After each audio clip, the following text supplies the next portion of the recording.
یقیناً کوئی بولے یا نہ بولے وہ تنہا بول دیتا ہے، جو حق ہے وہ بریلی کا خانوادہ بول دیتا ہے، کسی کو کیا بتانے کی ضرورت ہے اختر، یہ تو میرے تاج الشریعہ کا جنازہ بول دیتا ہے، یہ تو میرے تاج الشریعہ کا جنازہ بول دیتا ہے۔ بریلی والوں کا احسان لکھنؤ اور دہلی کی ریلی میں کیا ہے، چلو چل کے دیکھیں بریلی میں کیا ہے، یہ نجدی وہابی کیا سمجھے گا میرے اعلیٰ حضرت کی تھیلی میں کیا ہے، ارے یہ نجدی وہابی کیا سمجھے گا میرے اعلیٰ حضرت کی تھیلی میں کیا ہے۔ اور ہم غریبوں کا کام بنتا ہے اسی در سے، ارے ہم غریبوں کا کام بنتا ہے اسی در سے، خدا جانے مجاہد کی حویلی میں کیا، خدا جانے مجاہد کی حویلی میں کیا ہے۔ تو آئیے دوستو اور بزرگوں، بلا کسی تاخیر خطیب سدا بہار، عالم باعمل، مفتی دورہ حضرت علامہ مفتی محمد اصغر علی صاحب قبلہ مصباحی، نائب پرنسپل دارالعلوم مجاہد ملت دھام نگر شریف، یقیناً زبان تو ان کی ہے، فیضان مجاہد ملت کا ہوگا،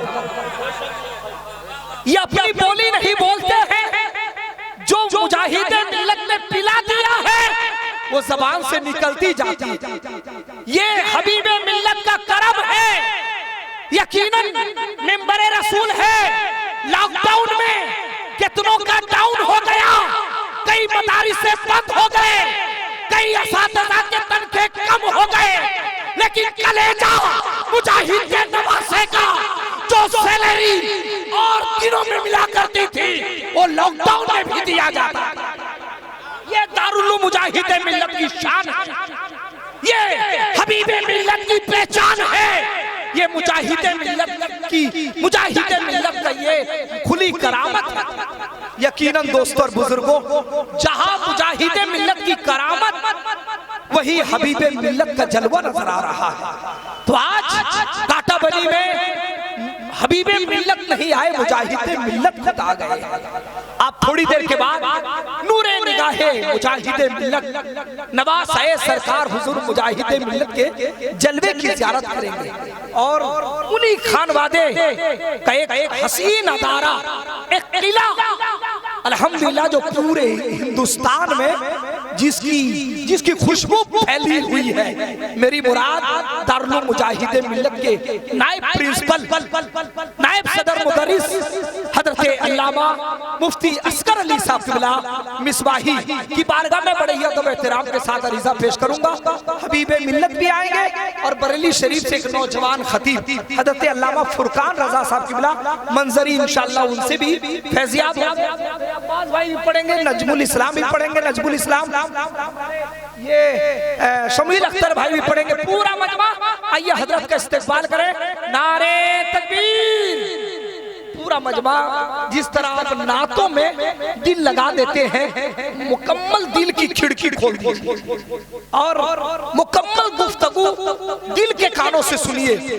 ہاں آج بہکایا بہت جاتا ہے، لیکن سرکار مجاہد ملت کا فیضان لے کر اب دل سے تقریر سنیں۔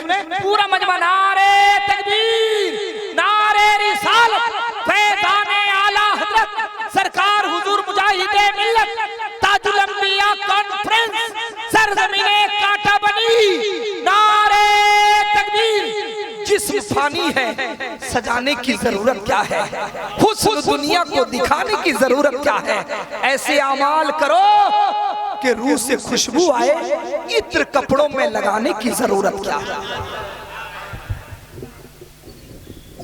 یہ ہماری اور آپ کے لیے آج سعادت مندی ہے کہ آمد مصطفیٰ کے مہینے میں ہم اور آپ محفل میلاد مصطفیٰ کا اہتمام کیے ہوئے ہیں۔ میں مبارکباد پیش کروں گا عاشقان غوث الورا کمیٹی کے ان تمام جیالوں کی بارگاہ میں جنہوں نے لاک ڈاؤن اور شاٹ ڈاؤن میں بھی عظیم جلسے کا اہتمام کر کے پیغام دے دیا ہے، سب کچھ بند ہو سکتا ہے، ذکر مصطفیٰ بند نہیں ہو سکتا، میلاد مصطفیٰ بند نہیں ہو سکتا، اس لیے کہ جس دن ذکر مصطفیٰ بند ہو جائے گا کائنات کا نظام ہی درہم برہم ہو جائے گا۔ نظام کائنات چل رہا ہے تو ذکر مصطفیٰ کی برکت سے چل رہا ہے، نظام کائنات اگر جاری ہے تو ذکر مصطفیٰ کے فیضان سے جاری ہے۔ اس لیے اس آمد رسول کے مہینے میں ہم نے جو تقریر کا عنوان رکھا ہے، اس تقریر کا عنوان یہ ہے کہ مصطفیٰ کیا لے کر آئے اور مصطفیٰ کیوں آئے ہیں، بول دیجئے سبحان اللہ۔ آج تقریر آپ کو جو سماعت کرنی ہے، آمد رسول کا مہینہ ہے، آمد رسول کے مہینے میں میلاد مصطفیٰ آپ منا رہے ہیں، تو جس پیغمبر کا میلاد آپ منا رہے ہیں، جس پیغمبر کی آمد کی خوشی میں آپ نے گلیوں کو سجایا ہے، جس پیغمبر کی آمد کی خوشی میں آپ نے محلوں کو سجایا ہے، جس پیغمبر کی آمد کی خوشی میں اتنا بڑا جشن آپ نے منایا ہے، جس پیغمبر کی آمد کی خوشی میں آپ نے حضور حبیب ملت کو بلایا ہے، علماء اہل سنت کو بلایا ہے، یہ ہمارا پیغمبر دنیا میں کیا لے کر آیا ہے اور ہمارا پیغمبر کے آنے کا مقصد کیا ہے، اس کو بھی سمجھنا ضروری ہے۔ آئیے اس کو محبت کی بھرپور توانائیوں کے ساتھ نبی اور آل نبی کی بارگاہ میں جھوم کر پڑھ لیجئے درود پاک۔ اللہم صلی علی سیدنا و مولانا محمد معدن الجود والکرم والہ وبارک وسلم، صلو علیہ صلاۃ و سلاما علیک یا رسول اللہ صلی اللہ تعالی علیہ وسلم۔ مدرسہ حبیب ملت کے یہ ہونہار طلبہ بھی موجود ہیں، ان کو میں مبارکبادی پیش کرنا چاہوں گا کہ آپ کو قطعاً مایوس ہونے کی ضرورت نہیں ہے، قطعاً کبیدہ خاطر ہونے کی ضرورت نہیں ہے، احساس کمتری کے شکار ہونے کی ضرورت نہیں ہے کہ ہم مدرسہ میں قرآن حفظ کر کے کیا کریں گے، ہم عالم دین بن کے کیا کریں گے، ہم کیا کریں گے دینی تعلیم حاصل کر کے۔ اے میرے طلبہ، اپنے نصیبے پہ ناز کرو کہ جس کام کے لیے اللہ نے اپنے نبیوں کو بھیجا تھا، جس کام کے لیے اللہ نے اپنے پیغمبروں کو مبعوث فرمایا، وہ کام کیا تھا؟ دین اسلام کی تبلیغ کرنا، اسلام کا پیغام لوگوں تک پہنچانا۔ اب کوئی نبی تو نہیں آنے والا، آخری نبی ہمارے پیغمبر آ چکے ہیں۔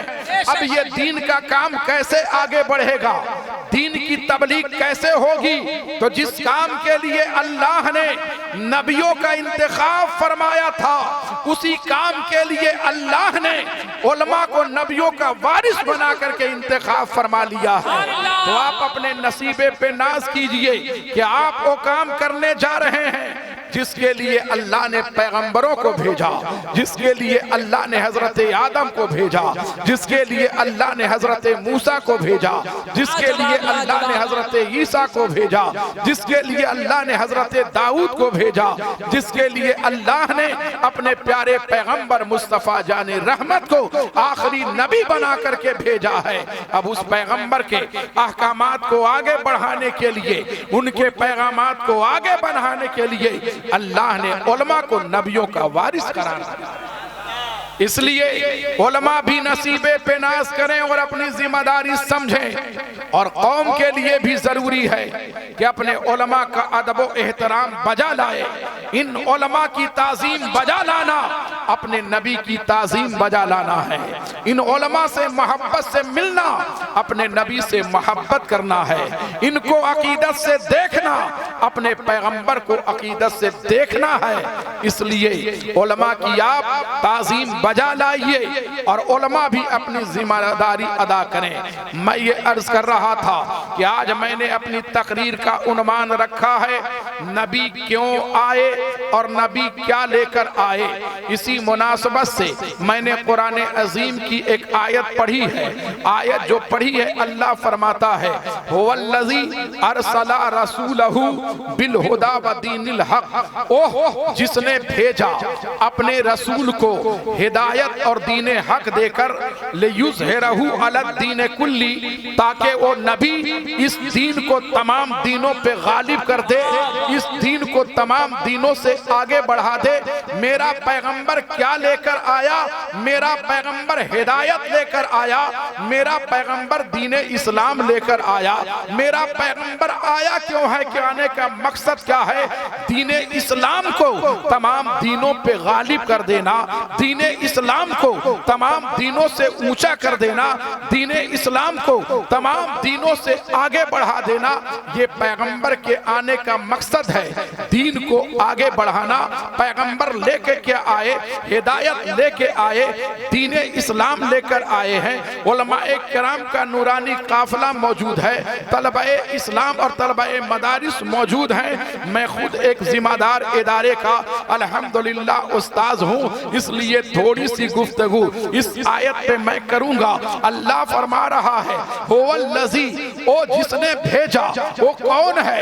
بھیجنے والا نہ اپنا ذاتی نام لے رہا ہے، بھیجنے والا نہ اپنا صفاتی نام لے رہا ہے، صرف کہہ رہا ہے وہ جس نے بھیجا۔ تو کون ہے بھیجنے والا؟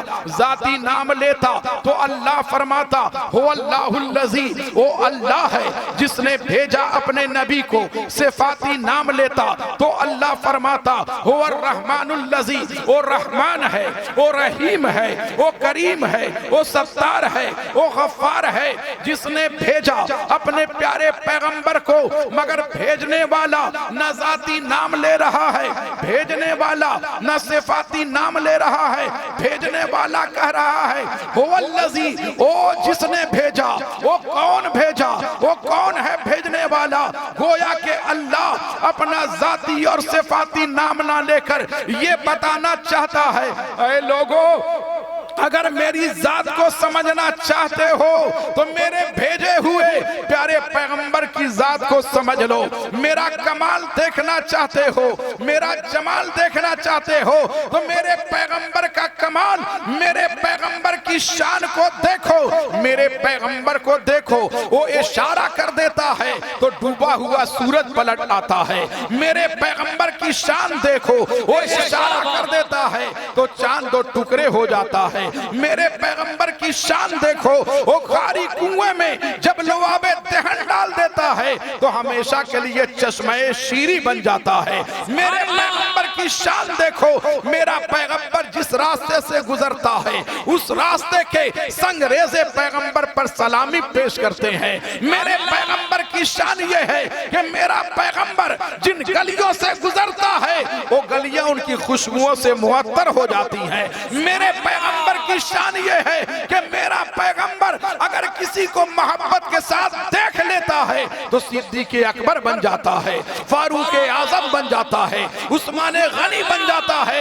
اے لوگو اگر تو میرا مقام، میرا کمال دیکھنا چاہتے ہو، میرے پیغمبر کے جمال، میرے پیغمبر کی شان کو دیکھو کہ جس خدا کا بندہ اتنا لاجواب ہے وہ خدا کتنا لاجواب ہوگا۔ جس کا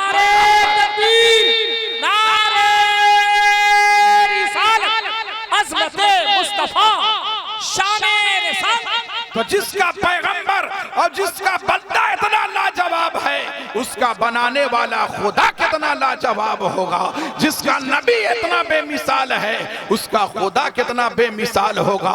اس لیے پوری دنیا کے عقل کو ایک پلے میں رکھ دیا جائے اور نبی کی عقل کو ایک پلے میں رکھا جائے تو کتابوں میں آتا ہے پوری دنیا کے عقل کی حیثیت میرے نبی کی عقل کے سامنے ایسے ہی ہے جیسے ریگستان کے سامنے ایک ذرے کی حیثیت ہوتی ہے۔ اگر دریا کی روانی ہو، اس کے سارے بالو اور ریگستان ایک طرف ہو اور پوری عقل ایک طرف ہو تو ساری انسانیت کی عقل نبی کے عقل کے مقابلے میں رائی کے برابر ہے۔ عقل کے اعتبار سے آپ دیکھیں گے تو پیغمبر بے مثال نظر آئیں گے، طاقت و قوت کے اعتبار سے دیکھیں گے پیغمبر بے مثال نظر آئیں گے، تصرفات و اختیارات کے اعتبار سے دیکھیں گے پیغمبر لاجواب نظر آئیں گے، ظاہری ظاہری طاقت ہو, باطنی طاقت ہو, آنکھوں کی بینائی ہو, کانوں کی سماعت ہو, ہاتھ کی قوت ہو, پیر مبارک کی جنبش ہو, جس زاویے جس اعتبار سے آپ دیکھیں گے میرا پیغمبر لاجواب نظر آتا ہے, اعلیٰ نظر آتا ہے, افضل نظر آتا ہے. تبھی تو بریلی کے تاجدار اس کو محبت میں جھوم کر قلم کو چلاتے ہیں اور لکھتے ہیں کہ سب سے اعلیٰ وہ اولا ہمارا نبی, سب سے اعلیٰ وہ اولا ہمارا نبی, سب سے بالا وہ والا ہمارا نبی, سب چمک والے اجلوں میں چمکا کیے اندھے شیشوں میں چمکا ہمارا نبی. کون دیتا ہے دینے کو منہ چاہیے, دینے والا ہے سچا ہمارا نبی. زندہ باد. ارے لاجواب. اب میرا پیغمبر آیا ہے ہدایت اور دین حق لے کر.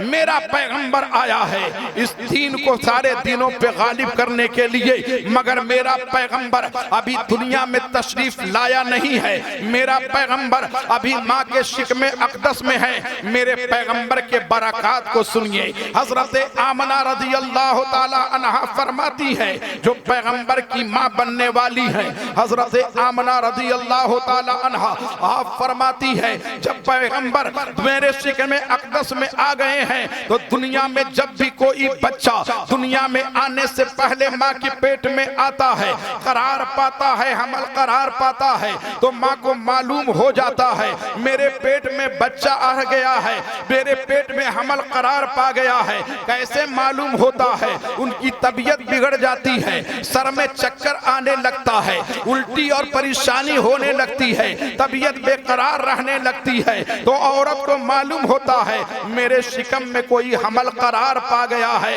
مگر مصطفیٰ جان رحمت کی امی جان حضرت آمنہ فرماتی ہیں میرے شکم اقدس میں جب اللہ کے نبی جلوہ گر ہوئے ہیں تو نہ مجھے کوئی الٹی کبھی آئی, نہ مجھے کبھی سر میں چکر آیا, نہ میری طبیعت کبھی بے قرار ہوئی, نہ کبھی پریشانی ہوئی, بلکہ مجھے پتا اس بات سے چلا کہ میرے پیغمبر میں اللہ کا نبی جلوہ گر ہے, قرار پا رہا ہے. کہ جب میں پانی کے لیے اپنی سہیلیوں کے ساتھ جایا کرتی تھی تو میری ساری سہیلیاں دھوپ میں چلا کرتی تھی اور میرے اوپر آسمان کا شامیانہ آ جایا کرتا تھا, آسمان آ کر کے سایہ کر لیتا تھا. حضرت آمنہ فرماتی ہے میرے پیٹ میں جب میرا بیٹا جو نبیوں کا سردار ہونے والا ہے قرار پایا ہے تو میں جب کنویں کے پاس پانی کے لیے جاتی تھی میری ساری سہیلیاں کنویں میں پانی لینے کے لیے کنویں سے ڈول میں رسی باندھتی اور کنویں سے پانی نکالا کرتی تھی.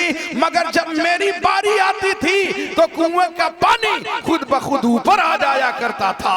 یہ میرے پیارے پیغمبر کی شان ہے. میرا پیغمبر ابھی دنیا میں آیا نہیں ہے مگر برکات رسالت کا ظہور ہو رہا ہے. حضرت آمنہ فرماتی ہیں میرے پیغمبر کے جب ظہور کا وقت آیا میں نے کیا دیکھا, میرے پیٹ سے ایک نور نکلا اور یہ نور اتنا چمکا کہ میں نے مکے کی دھرتی سے شام کے محلات کو دیکھ لیے ہیں. آج ہم اگر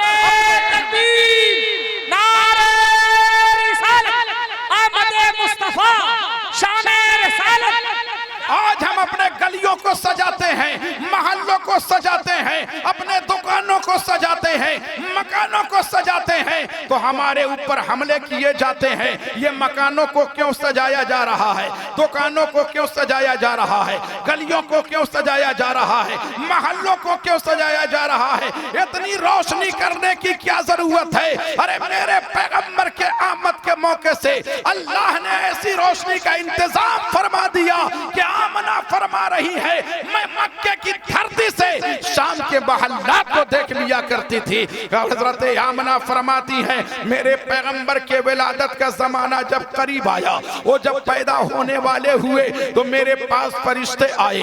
میں نے دیکھا ایک جھنڈا کعبے کی چھت پہ لگا دیا گیا, ایک مشرق میں لگا دیا گیا, ایک مغرب میں لگا دیا گیا. مشرق و مغرب میں جھنڈا لگا کر بتایا جا رہا ہے جو پیغمبر آنے والا ہے اس کی حکومت اور اس کا دین مشرق سے لے کر مغرب تک پھیلنے والا ہے. پوری دنیا میں اگر کوئی دین سب سے زیادہ پھیلنے والا ہے تو دین اسلام ہے، دین مصطفیٰ۔ زندہ باد، لاجواب لاجواب۔ ہمارے پیارے پیغمبر دنیا میں تشریف لے آئے ہیں۔ حضرت حلیمہ فرماتی ہیں جو لینے کے لیے مکے کے اندر گئی تھی بچوں کو لینے کے لیے، ساری دائیاں بڑے بڑے گھروں کے بچوں کو لے لیتی ہیں، مگر میرا پیغمبر جو ظاہری اعتبار سے باپ کے سائے سے دور ہیں، دادا کے سائے سے دور ہیں، کوئی دائی لینے کو تیار نہیں ہے۔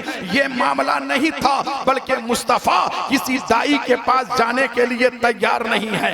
ایک دائی حضرت حلیمہ آتی ہے، انہوں نے سوچا چلو مالدار گھرانے کا بچہ نہ صحیح، یہ بچہ تو ایسا ہے جو چاند سے زیادہ حسین نظر آ رہا ہے، سورج سے زیادہ چمکدار نظر آ رہا ہے، چلو اسی بچے کو لے لیتے ہیں۔ حضرت حلیمہ لے لیتی ہے مصطفیٰ جان رحمت کو۔ اب حضرت حلیمہ فرماتی ہے مصطفیٰ جان رحمت کو گود میں لینا تھا کہ خدا کی رحمتیں ہمارے ساتھ آ جاتی ہیں۔ میں جس سواری سے ادھر سے آئی تھی، میری سواری سب سے پیچھے چلا کرتی تھی، مگر پیارے پیغمبر کو میں نے گود میں لے کر جب سواری پہ سواری کی ہے تو ہماری اونٹنی سب سے آگے جا رہی ہے، ہماری اونٹنی سب سے تیز جا رہی ہے، یہاں تک کہ حضرت حلیمہ فرماتی ہیں میں اس پیارے بچے کو لے کر خانہ کعبہ چلی گئی، طواف کرنے لگی۔ جب حجر اسود کے پاس آئی، میں نے سوچا اس بچے کو ذرا حجر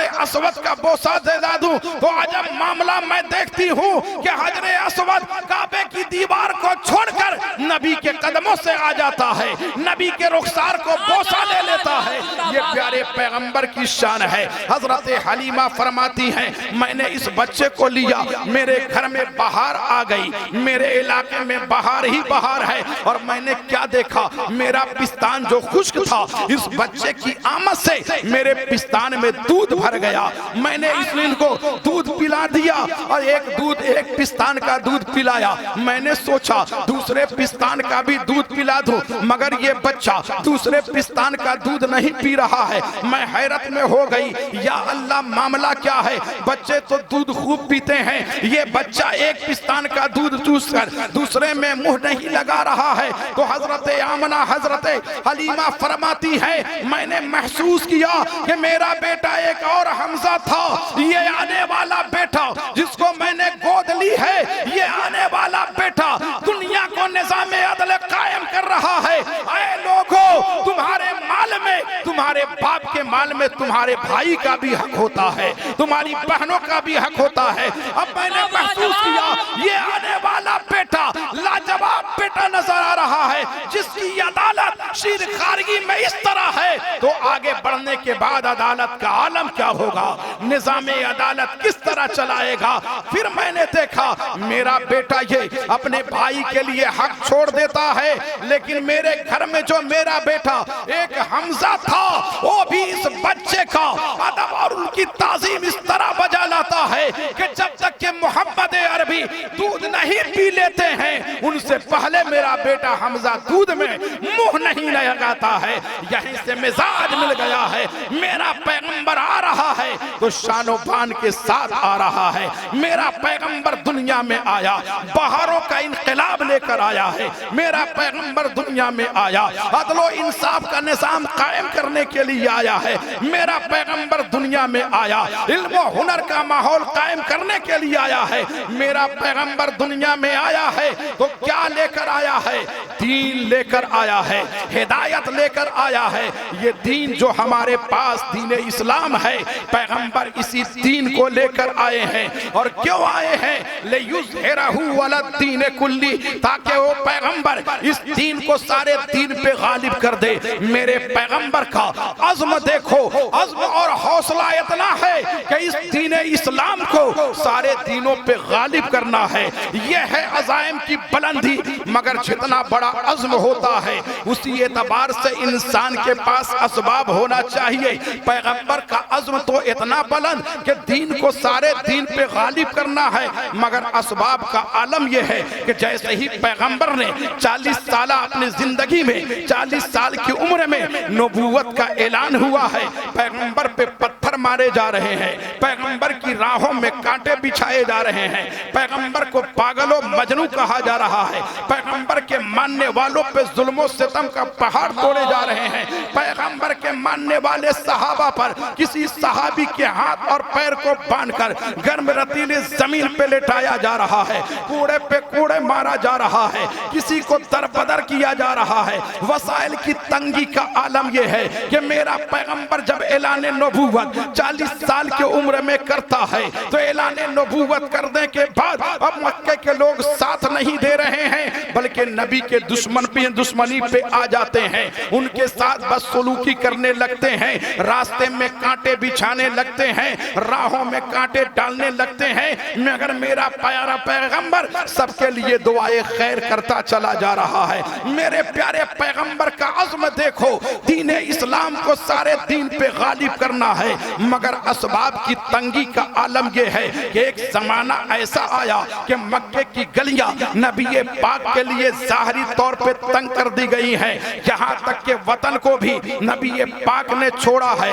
ہم اور آپ ہندوستان میں پیدا ہوئے، اگر کوئی ہمیں وطن سے نکالنا چاہتا ہے ہم اپنی جان دینے کے لیے تیار ہیں، مگر وطن چھوڑنے کے لیے تیار نہیں۔ ہمارا پیارا پیغمبر مکے کی دھرتی پہ پیدا ہو رہا ہے، مگر 13 سال مکے کی دھرتی پر نبی کائنات نے اعلان نبوت کرنے کے بعد 13 سال تک مکی زندگی گزاری ہے۔ اس 13 سال کے اندر کتنے لوگ ایمان لائے تھے آپ جانتے ہیں، کتابوں میں آتا ہے کہ 350 سے لے کر 400 کے اندر کل لوگ ایمان قبول کرنے والے ہوئے تھے۔ اللہ اکبر، 13 سال نبی نے کتنی مشقتیں برداشت کی ہیں، کتنی پریشانیوں کا سامنا کیا ہے۔ پیارے پیغمبر خود ارشاد فرماتے ہیں، اللہ کی راہ میں جتنی تکلیفیں اور پریشانیوں کا سامنا میں نے کیا ہے کوئی پیغمبر نے نہیں کیا ہے۔ 13 سال تک نبی کائنات مکہ میں اعلان نبوت کرنے کے بعد موجود ہیں۔ 13 سال میں مکے کے لوگوں نے نبی کائنات کے کمالات کو کیسے کیسے دیکھا۔ 13 سال میں مکے کے لوگوں نے یہ بھی دیکھا کہ نبی اشارہ کر دیتا ہے تو ڈوبا ہوا سورج پلٹ آتا ہے۔ مکے کے لوگوں نے یہ بھی دیکھا نبی اشارہ کر دیتا ہے تو چاند 2 ٹکڑے ہو جاتا ہے۔ مکے کے لوگوں نے یہ بھی دیکھا نبی اگر کوئی اشارہ کرتے ہیں، کہیں سے چلتے ہیں تو پتھر ان کی بارگاہ میں سلامی پیش کرتے ہیں۔ 13 سال کے لوگوں نے زندگی میں طرح طرح کے معجزات دیکھے ہیں۔ آج اگر ہم کسی پیر صاحب کی ایک کرامت دیکھ لیں تو علاقے کے لوگ ان کے علاقہ کا علاقہ مرید ہو جاتا ہے کہ حضرت صاحب کرامت ہیں، بزرگ ہستی ہیں، مگر مکے کے لوگوں نے 13 سال کی مدت میں نبی کے کیا کمال کو نہیں دیکھا۔ سورج کو 2 ٹکڑے ہوتا بھی دیکھا، چاند کو 2 ٹکڑے ہوتا بھی دیکھا، سورج کو پلٹتے بھی دیکھا۔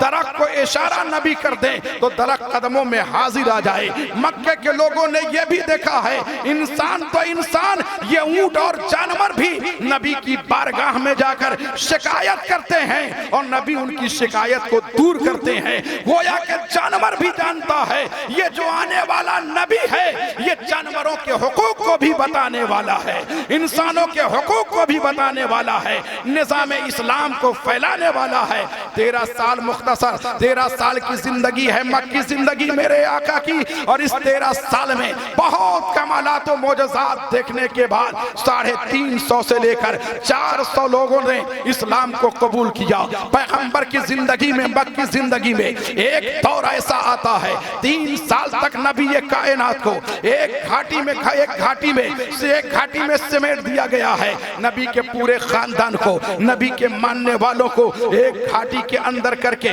بائیکاٹ کر دیا گیا ہے، طرح طرح کی مصیبتوں میں ڈال دیا گیا ہے، کھانا بند کر دیا گیا، پانی بند کر دیا گیا، ملنا جلنا بند کر دیا گیا ہے، مگر پیارے پیغمبر اتنی مصیبتوں کا سامنا کرنے کے بعد بھی دین اسلام کی تبلیغ سے پیچھے نہیں ہٹ رہے ہیں، بلکہ مقصد ہے دین اسلام کو تمام دینوں پر غالب کرنا۔ اس دین کو غالب کرنے کے لیے پیارے پیغمبر نے پتھر بھی کھائے، اس دین کو غالب کرنے کے لیے پیارے پیغمبر نے دشمنوں کے تانا کو بھی برداشت کیا ہے، اس دین کو غالب کرنے کے لیے پیارے پیغمبر نے مصیبتوں کا سامنا کیا ہے، یہاں تک کہ مکہ نبی چھوڑ دیے ہیں، مدینہ شریف ہجرت کر جاتے ہیں۔ 10 سال مکی زندگی، 13 سال مکی زندگی ہے اور 10 سال مدنی زندگی ہے۔ کل اعلان نبوت کے بعد یہ 23 سال نبی کائنات کی زندگی ہے، اور ان 23 سالہ زندگی میں 21 سال تک دشمنوں کے طرف سے صرف اسلام پر حملے ہو رہے ہیں، اور نبی ان کا دفاع کرتے جا رہے ہیں، نبی دفاع کرتے جا رہے ہیں، مگر قدم کو پیچھے نہیں ہٹا رہے ہیں، یہاں تک کہ مکے کی دھرتی پر ایک زمانہ ایسا آیا کہ نبی کائنات کے چچا جو حضرت عبد المطلب ہیں، ابو طالب ہیں، چچا نبی کائنات کے، ان کے پاس مکے کے لوگ آئے، اے ابو طالب آپ نے اب محمد عربی کے چچا ہو، آپ کو بھی ہم لوگ بتا دے رہے ہیں یہ محمد عربی ہیں، یہ جب سے اعلان نبوت کیے ہیں ہمارے بتوں کو، ہمارے معبودوں کو یہ برا کہتے ہیں، آپ ان کو سمجھا لو، ورنہ ہم لوگوں نے یہ طے کر لیا ہے اب ان کو دنیا میں زندہ نہیں رہنے دیا جائے گا۔ مکے میں 40 خاندان ہیں، 40 خاندان کے لوگوں نے یہ عزم و حوصلہ اور ارادہ کر لیا ہے نبی کو معاذ اللہ شہید کر دیا جائے گا، ان کو قتل کر دیا جائے گا۔ ان میں سے کچھ لوگوں نے کہا ابو طالب کو ذرا بتا دو، لوگ ابو طالب کے پاس گئے، اپنے پیارے بھتیجے کو سمجھا دو وہ ہمارے بتوں کو برا نہ کہے، وہ اگر چاہتا ہے کہ دنیا کی حکمرانی ہماری ہو جائے ہم لوگ اس کو اپنا حاکم مان لیتے ہیں، اگر وہ چاہتے ہیں کہ سب سے خوبصورت عورت سے شادی کریں میں شادی کرانے کے لیے تیار ہوں، اگر وہ چاہتے ہیں دنیا کی دولت ان کے قدموں میں آ جائے ہم سارے مکے کے لوگ دنیا کی دولت ان کے قدموں میں ڈالنے کے لیے تیار ہیں، مگر پیغمبر کو کہہ دو کہ کچھ دینوں کے لیے وہ دین اسلام کی تبلیغ سے رک جائیں، ہمارے بتوں کو برا بھلا نہ کہیں۔ ابو طالب جب کافروں کے اس ارادے کو دیکھتے ہیں اپنے پیارے بھتیجے کو بلاتے ہیں، اے میرے پیارے بھتیجے آج میں نے ایسا منظر دیکھا ہے جو اس سے پہلے میں نے کبھی نہ دیکھا تھا۔ مکے کے لوگ جو شادی کو امین کہا کرتے تھے، عادل کہا کرتے تھے، ان کے نظریات بدل گئے ہیں، ان کے خیالات بدل گئے ہیں، ان کے افکار بدل گئے ہیں، وہ لوگ تمہارے قتل پہ آمادہ ہو گئے ہیں۔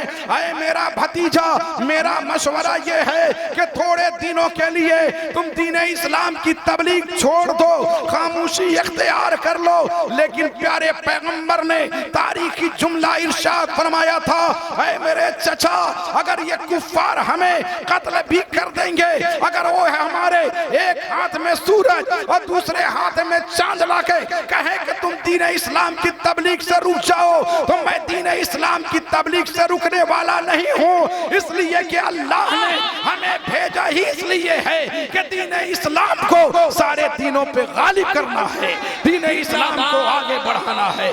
نعرہ تکبیر، نعرہ رسالت، شان مصطفیٰ، شان رسالت۔